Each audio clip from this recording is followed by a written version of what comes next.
साहेबांची शेवटची निवडणूक आहे, नातवाकडे लक्ष द्या असं काही जण बोलताय. मात्र मी पुतण्या असलो तरी मुलासारखाच आहे, अजित पवारांनी बारामतीच्या लोणी भापकर गावात हे वक्तव्य केलंय. तर शरद पवारांची शेवटची निवडणूक असं कुठला दुश्मन म्हणाला, अशा शब्दांमध्ये सुप्रिया सुळे यांनी अजित पवार यांच्यावर निशाणा साधला. शरद पवारांनी कधी भावनेच्या गोष्टी केल्या नाहीत असं देखील सुप्रिया सुळे म्हणाल्या.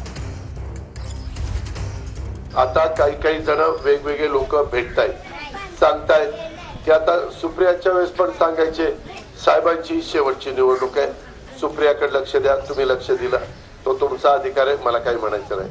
आता पण साहेबांची शेवटची निवडणूक आहे, नातवाकडे लक्ष द्या. याला म्हणलं कठीणच झालं. पोरग सोडलं की एकदम नातूच काढलाय. म्हणजे मी मुलासारखाच आहे ना, पुतण्या असलो तरी मुलासारखाच आहे. आणि माझ्यात काय कमी आहे, मी काय कमी केलेलं आहे. साहेबांची शेवटची निवडणूक आहे असं कुठला दुश्मन म्हणतोय? असं कधीच कोणाबद्दल बोलत नाही. अरे तुम जियो हजारो साल, साल के दिनो 50,000. हे शॉकिंग आहे जर स्टेटमेंट असेल तर. असं एक तर आदरणीय पवारसाहेब इमोशनल कधीच दाखवत नाही. कुठल्याही नेत्याला इमोशन्स दाखवायला अधिकारच नसतो. तुम्ही मुलासारखं आहे साहेबांचं. अर्थात आहेच ना, आम्ही कधी नाही म्हणले.